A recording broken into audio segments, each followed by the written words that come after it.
Assalamualaikum warahmatullahi wabarakatuh. Halo guys.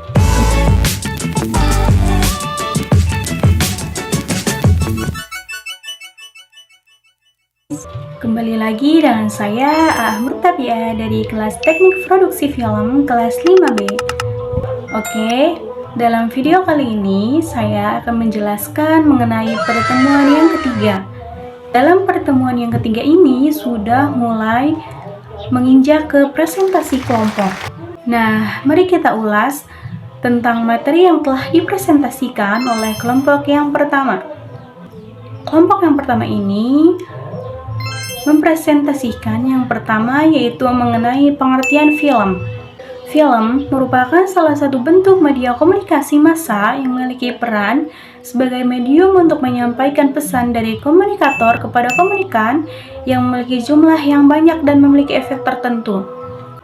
Nah, kenapa sih di sini diartikan film itu salah satu media komunikasi massa? Jadi, film diartikan sebagai salah satu media komunikasi massa karena film itu dianggap sebagai media komunikasi yang ampuh terhadap massa yang menjadi sasarannya.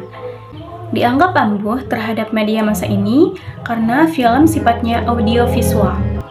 Film juga mampu bercerita dalam waktu yang singkat, yang dimana ketika sedang menonton film, penonton seakan-akan dapat menembus ruang dan waktu yang dapat menceritakan dan bahkan film ini dapat mempengaruhi penonton. Seperti contohnya, kita sedang menonton film, kita terbawa suasana film tersebut. Contohnya, ketika dalam film itu terdapat emosi, kita juga yang menonton ikut emosi karena terpengaruh oleh film tersebut. Dan ketika di dalam film itu sedang suasana bahagia, maka kita pun ikut terpengaruh oleh film tersebut. Kita juga merasakan suasana bahagia itu. Lalu yang kedua, film sebagai media komunikasi.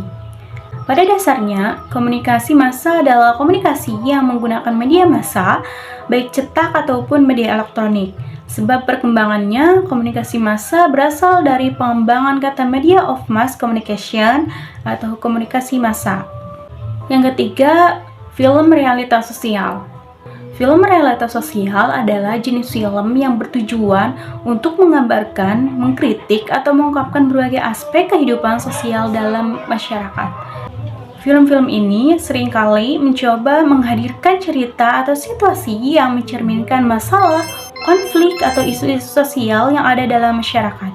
Nah, salah satu film tentang realitas sosial yang terjadi di Indonesia yaitu film Benyamin Biangkerok. Film Benyamin Biangkerok ini menceritakan mengenai Benyamin yang baik hati yang selalu membantu masyarakat yang sedang kesulitan. Yang keempat, imajinasi pengantar. Imajinasi pengantar dalam film adalah elemen penting yang digunakan untuk mengubah perasaan, ketertarikan, dan ekspresi penonton sebelum cerita utama dimulai. Imajinasi pengantar bisa mencakup beberapa elemen seperti musik, gambar, narasi, atau sejumlah elemen visual dan audio lainnya.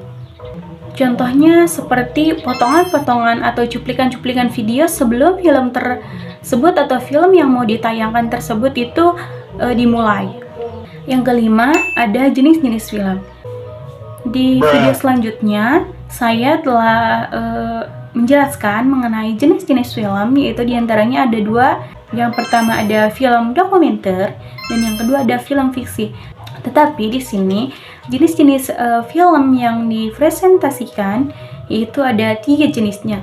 Yang pertama yaitu ada film dokumenter, yang kedua ada film fiksi, dan yang ketiga ada film eksperimental. Oke, yang pertama ada film dokumenter. Film dokumenter adalah film yang mendokumentasikan tentang kenyataan atau yang menggambarkan dalam suatu kehidupan.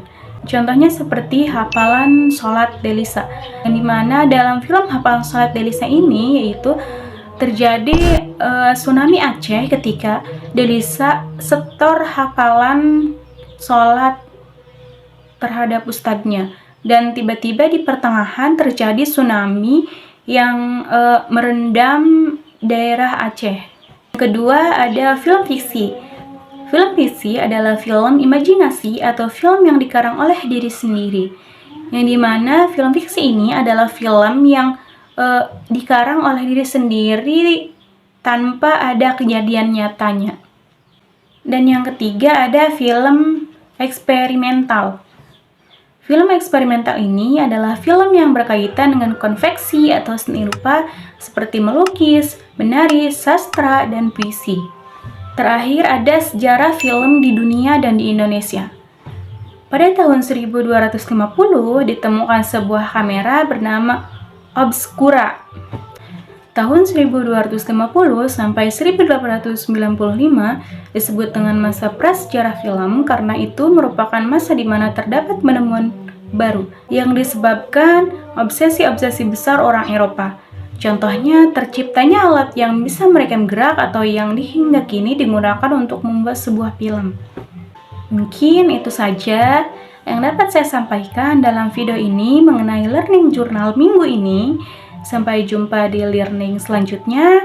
Wassalamualaikum warahmatullahi wabarakatuh.